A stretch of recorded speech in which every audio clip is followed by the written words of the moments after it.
tell you a little bit about Michael. He's going to be coming up and speaking to us in just a moment. Michael Daehn is a marketing professor at Pacific Christian College.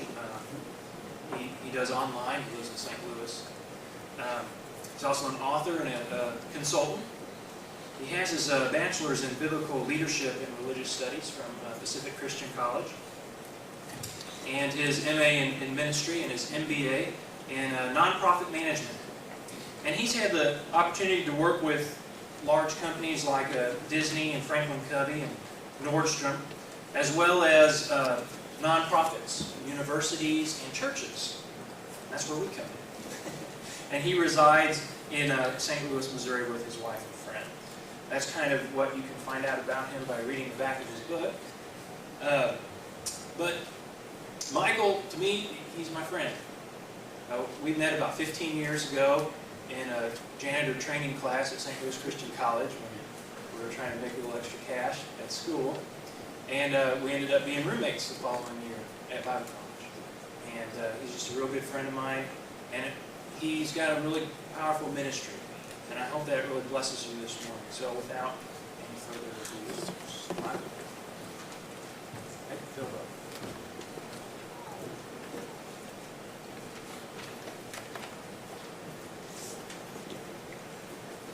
Get all this stuff working up here.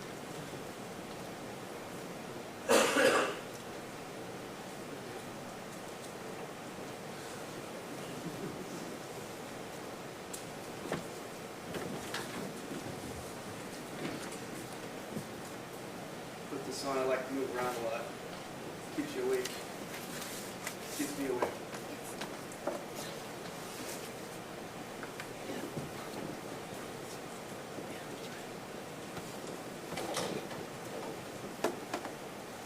Marketing the church. Marketing your church. Before I get there, I have a question and an answer for you. What is the purpose of the church? It's stated in the Great Commission, Matthew 28:18. Then Jesus came to them and said, "All authority in heaven and on earth has been given to me. Therefore, go and make disciples of all nations, baptizing them in the name of the Father, and of the Son, and of the Holy Spirit, teaching them to obey everything I have commanded you. And surely I am with you always to the very end of the age." So that's the purpose of the church. The Great Commission, be going out and reaching people and evangelizing. What is marketing? Well, I'll read the definition for you. Marketing refers to the process of communicating, delivering a product to a target audience. The product may be a physical good, service, or even a message. The goal of the marketer is to understand the target audience and to implement promotions and communications that best reach that audience.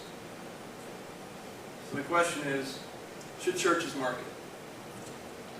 Well, if you look at the purpose of marketing, if you look at the purpose of the church, we definitely have a match there. Both groups are trying to effectively communicate with people. So that's how I got into this. I really see the valuable tools that we use in marketing. It's all about taking a message and reaching a target audience with that. And that's really the same position that we're in as a church. The slides are cut off a little bit, by the way, so I'll read them to you. As we talk to people, though, as we effectively reach them, we need to really follow Jesus' role model. And as Professor Larry Doggett at St. Louis Christian College used to say, no Xerox evangelism. That means you can't use the same message for everybody that you talk to. You really need to take a message and put it in a format that your audience, the person you're speaking to, can really understand. As an example, that I'll read a few passages here where Jesus spoke to a rabbi, a woman at a well, and a rich young man. But he talked to them in a way that they could really understand. John 3:7-9, Jesus answered, "I tell you the truth, no one can enter the kingdom of God unless he is born of water and the Spirit. Flesh gives birth to flesh, but the Spirit gives birth to spirit. You should not be surprised at my saying, you must be born again. The wind blows wherever it pleases. You hear its sound, but you cannot tell where it comes from or where it is going. So it is with everyone born of the Spirit. How can this be?" Nicodemus asked. Now a little bit different approach. John 4, 9 to 10, he's talking to a Samaritan woman at a well. The Samaritan woman said to him, "You are a Jew, and I am a Samaritan woman. How can you ask me for a drink?" For Jews do not associate with Samaritans. Jesus answered her, "If you knew the gift of God and who it is that asks you for a drink, you would have asked him and he would have given you living water." Very different approach there. And Mark 10, 21 to 22, Jesus looked at him and loved him. "One thing you lack," he said. "Go, sell everything you have and give to the poor. You will have treasure in heaven. Then come, follow me." At this the man's face fell. He went away sad because he had great wealth. So if we look at these three different stories, when Jesus is talking to a rabbi, this approach, he's talking about the wind blowing and spirit and flesh and being born again. Very philosophical and theological and just kind of out there. But he was talking to a rabbi, someone that was familiar with these terms, someone that could connect with the way Jesus was talking. Jesus talked to a woman at a well, so he's talking about a cup of water. Very big difference. He took his message, he took the same truth of the gospel, and he changed it. And then the rich young man, he really confronted him on an issue, not that money is bad, but for this particular gentleman, money was an obstacle between him and God in his relationship. So that's what he spoke about. Jesus could have just sat down and said, "I am God. Worship me." But that's not really the point. He went out of his way to take that truth and put it into something people can understand. If you think about Jesus coming to earth, the incarnation, God becoming flesh, it's the same idea.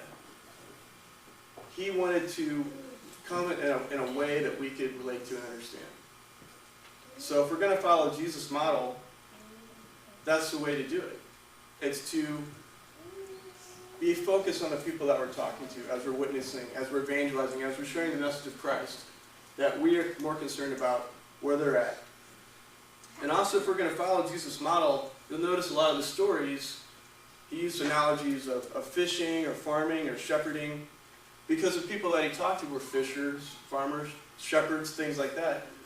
But a lot of the people I talk to aren't in that situation. A lot of people I talk to work in a cubicle, so they're not going to really be able to relate to that.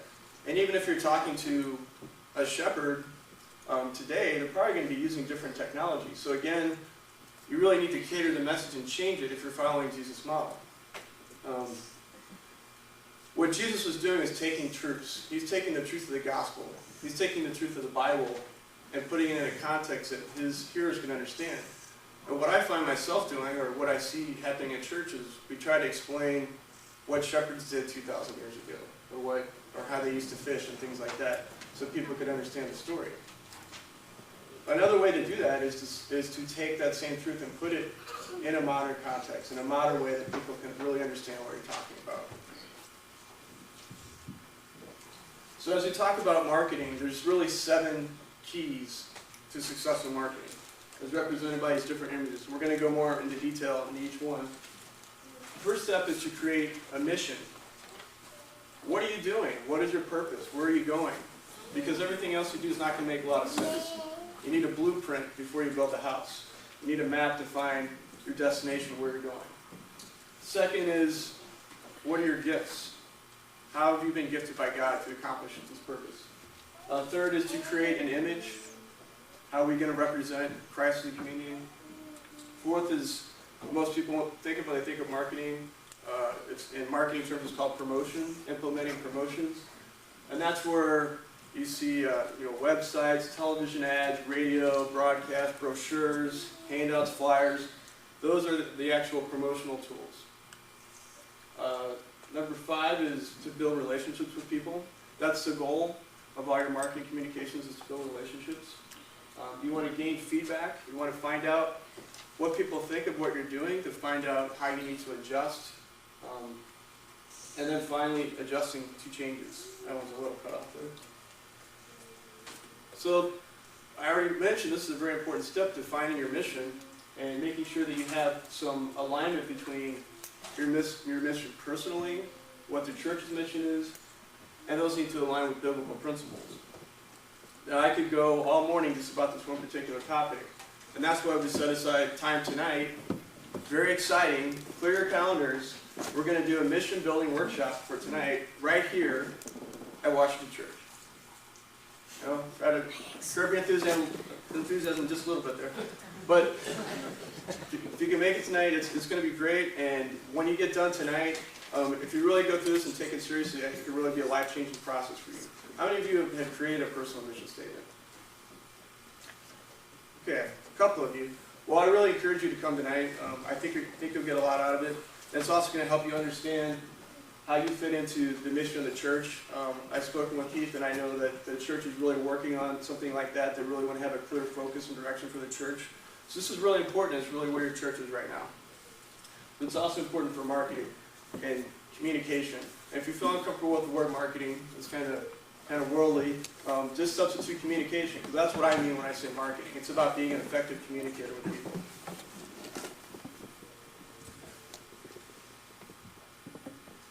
Actually, there's a scripture that goes along with that last one. Proverbs 29:18. Where there is no vision, the people perish. What are your gifts? That's the next step. What has God uniquely gifted you with at this church that you can reach your community? And it actually starts individually. How many of you have taken some kind of spiritual gifts inventory or survey or something like that? So you kind of know what your strengths are in ministry? Okay, a few of you. Now that's really important. You can see, what kind of gifts has God given you that you can actually fulfill this purpose. Going back to what's your purpose? Your purpose is to the Great Commission, to reach the world and to talk to people and reach them. But God also gives you certain gifts that you're able to do that. So one way to find that out, there's some tools that it's kind of a little survey, kind of like a little personality test kind of thing. And it's nothing in stone, but it kind of helps you think and focus on what am I really good at? Do I like working with children, or maybe, I'd rather be out fishing with my friends, because that could be a great ministry as well. You can take people out fishing and just get into conversations with them. It's very important to figure out what your gifts are. And once you figure out what they are as individuals, then you can also see what are your gifts as a church. What does this church have to offer this community? God has placed you here for a reason. There's something going on. There's a purpose for this church and this community. And God wants you to do something. He's giving you gifts that you're able to do that. 1 Corinthians 4:12. There are different kinds of gifts, but the same Spirit. There are different kinds of service, but the same Lord. Matthew 25:24-26. Then the man who had received the 1 talent came. Master, he said, I knew that you are a hard man, harvesting where you have not sown and gathering where you have not scattered seed. So I was afraid, and I went out and hid your talent in the ground. See, here's what belongs to you. His master replied, you wicked, lazy servant. So you knew that I harvest where I have not sown and gather where I have not scattered seed. Well then, you should have put my money on deposit with the bankers, so that when I return, I would have received it back with interest.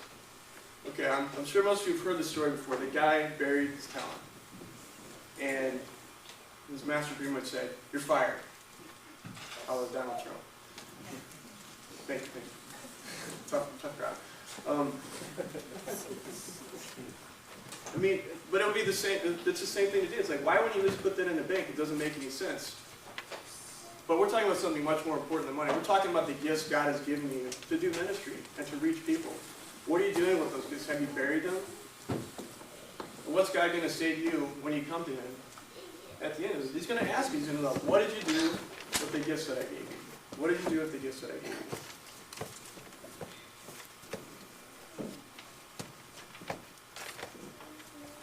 you? Yes, creating an image. Before I go any further, I'll quote Exodus 24. You shall not make for yourself an idol in the form of anything in heaven above, or on the earth beneath, or the waters below. So I'm not talking about making a golden calf in the parking lot or anything like that.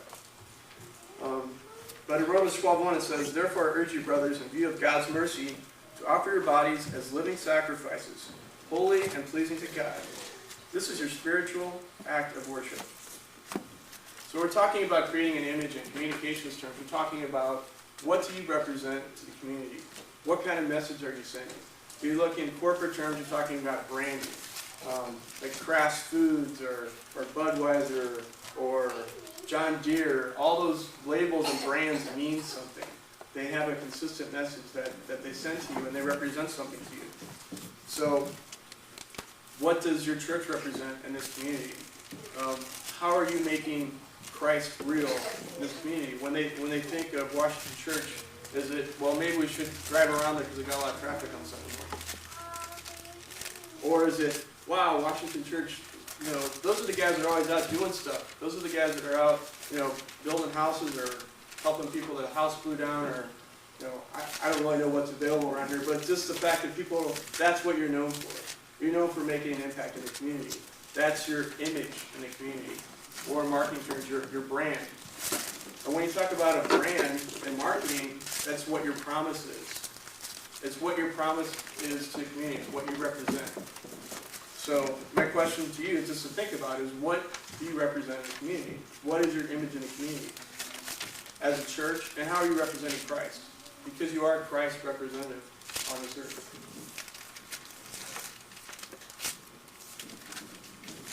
Next is really the fun part, the promotional part, where I was saying, the brochures and the handouts, the flyers, and the radio ads, stuff like that. It can be a lot of fun. But it doesn't really work well if you haven't done the hard work of what we've been talking about, where you really know what your purpose is, you really know what your gifts are, you know what message you're trying to send people, and this really becomes easy. It's just kind of putting a pretty picture on it. This particular piece here is called Building for the Journey. This is something I made for a West County Christian church, and the situation there was they were going to announce, and talking to the pastor, they hadn't announced to the congregation yet that they were doing a $7 million building program for a new church in Chesterfield. And he's like, well, we need to tell everybody that we're doing that. He's like, okay. So I asked him, what are you really building? Are you building, he goes, well, the building's about this size, and he showed me the land where it was going. I said, no, that's not what you're building. What you're building is actually going on inside the walls of the church. That's what the church is about, and that's what's important to me. He's like, yeah, you're right. And that's the message that we want to communicate to the congregation. So we came up with 5 core things that the church was about and what they're building. It might be a little hard to read, but this is disciples. And to represent that, that's actually a map of the new church building. And these are kind of cutouts. We also had posters and banners that actually had the pictures. So some are a little hard to make out. Servants, represented by a tool belt. Insight, which had to do with wisdom and studying scripture. That's represented by a transit, thing to see on the highway. Worshippers, the light switch, and then building relationships. It's had the crossbeams of a building and how we really interconnect and hold each other up. So it's a building theme. The little pictures are building theme, very consistent, easy for people to remember, and we had this all over the place, but it also really communicates. It's not just a pretty thing we put up on the wall. It really communicates what the church is about, and what they're trying to build. So once you've gone through some of your promotions, you need to make sure that everything is based on building relationships. The purpose of all those things is to build relationships with people. We crave relationships as human beings because we're created that way. Dave was talking about that in Sunday school today, how the relationship between us and God was broken in the garden. And God gave his son because he wasn't okay with that. He was going to do whatever it took to restore that relationship. And actually in the garden, 4 relationships were broken. Obviously the relationship between human beings and God, that relationship was broken or distorted. Relationships between people, Adam and Eve, they started kind of distrusting each other and lying to each other right away.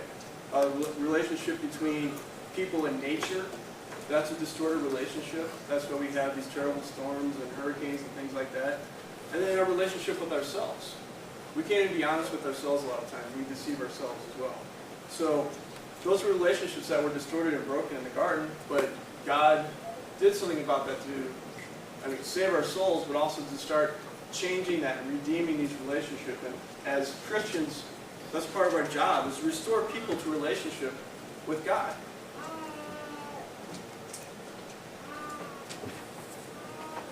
And honestly, there's no way that Keith or the leadership of this team can do that in this community. I mean, they're working hard, but it's not possible to have a few people doing that. Or, you know, oh, the paid minister, he's in charge of ministry, he's in charge of building relationships. That's not the case. It's up to each and every one of you sitting out there. You have the gifts. You have the skills, the abilities. God has put you in certain unique places to reach your community and to reach people. Well, raise your hand if you feel like you personally have been called to ministry. I'm glad he praises you. 1 Peter 2:9.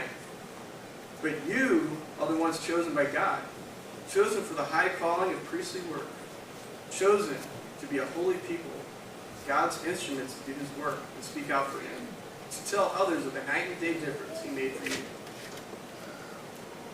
Who's he talking to there? Raise your hand if he's talking to you. Everybody should have their hand raised unless they're sleeping. A couple people don't have their hand up. That's right. Each and every one of us has been called to ministry. He's talking to you.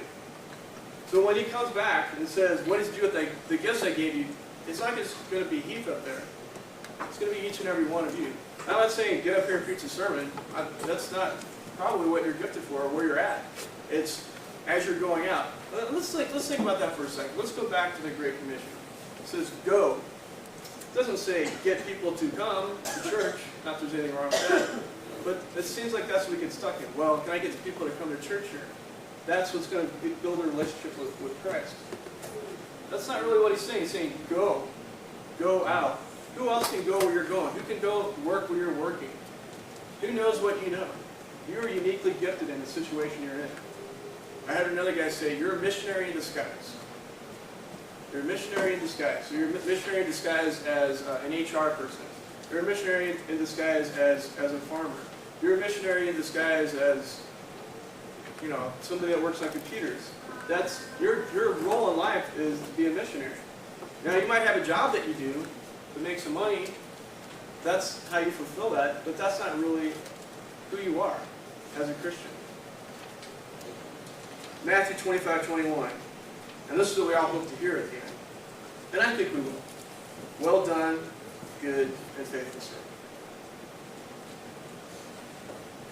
Well, this is something I made to kind of illustrate where most people are. Now, when I went to Bible college, it was probably a good idea for me to get away from some of my friends that I had before then, and to be around some Christians, a very positive influence. But over time, you might start off with a lot of non-Christian friends, because that's where you are. But then you kind of start to disappear. And I went to Bible college for several years, and then you find the Christian barber, you find the Christian auto mechanic, you go to the Christian grocery store, and there's nothing wrong with any of that, but after a while, I don't have any interaction with non-Christians. I'm not talking to anybody that's not a Christian. How am I able to fulfill my purpose of reaching people and restoring that relationship and sharing Christ with people if I don't know anybody that's not a Christian? That doesn't make any sense. So as we go through this process, we've really figured out who we are, what our gifts are. We've created some communications to communicate this to the community, whatever that is. If it's a website or it just means you go talk to somebody and have coffee with them, it's probably more effective. You want to gain feedback. You want to figure out, is this stuff working? What do people think about this? There's different ways to do it. You can do interviews, research, websites. You can do written surveys, or like I said, that newfangled thing called talking to people. It's probably the most effective. Now, once you get some feedback, you need to adjust the changes, and that's key 7. It's a final key to marketing, is you want to really adjust to it. And as you can see, there's been a few changes over time. Even this picture of the iPod, that's actually an old iPod now. I need to change my slides. But not just getting feedback from people, but actually using that. Listening to what people are saying. Something really powerful you can do is to listen to what somebody says and then do something about it. And then show them that you did something about it. Well, let's say, this is a silly example, let's say, we talked to a lot of people and said, we could probably have 200 or 300 people in here if we had red carpeting. and you get all that information like, yeah, that's great. Well, write that on a piece of paper and throw it in the filing cabinet. It doesn't make any sense. You want to act on that information, put in some red carpeting, and then let's go show those people that say, hey, we really want red carpeting. Whatever, dude. But if that's what it's going to take to get you in here, check it out. Look at the red carpeting. Man, they're going to be like, wow, can you believe they listened to my idea? You're really involving people when you take the information they give you and you turn it around and you start to use it. Very powerful. And this is an ongoing process. So once we've gone through these 7 steps, guess what? You get to start over again. Especially since you've gained the information back from people, you want to use that. You want to go back and say, are we really using our gifts the right way based on this? Are we really, is our purpose really right? Are we following our mission? And when it comes to your mission statement, you really want to look at it, probably seeing your vision. And that's really the beginning and the foundation stone for all the things that we're talking about. And even if, none of this other stuff makes sense, I really believe if you come and just work on doing some kind of personal mission statement for yourself and some kind of what's really the purpose of my life and where am I going, what I want my life to represent in the end, I think it'll be worth it. I think my time down here will be worth it.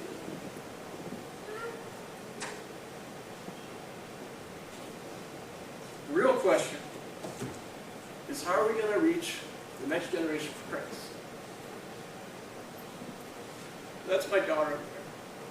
I want her to know Christ. And I don't want myself to get in the way or my inability to really communicate.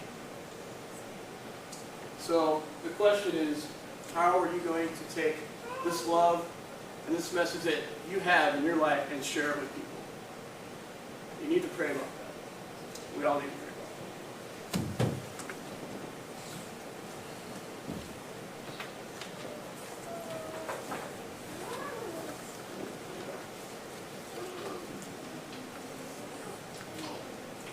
That is a real question for us this morning. What does Jesus mean to you?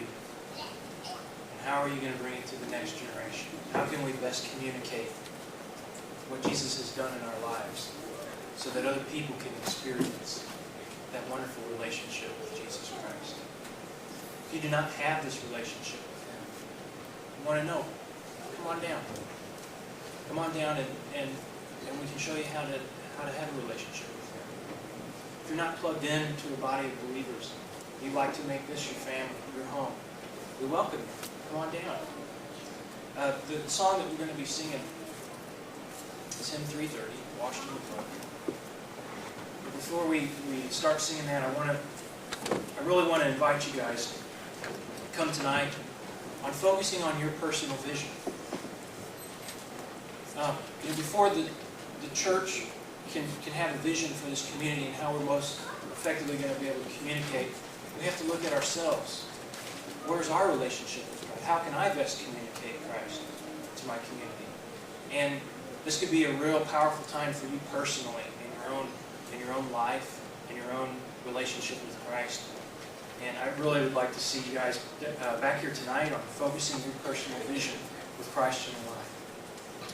If you have a decision you need to make, would you come forward as we sing hymn 330, Are You Washed in the Blood? Hymn 330, would you stand and sing with me?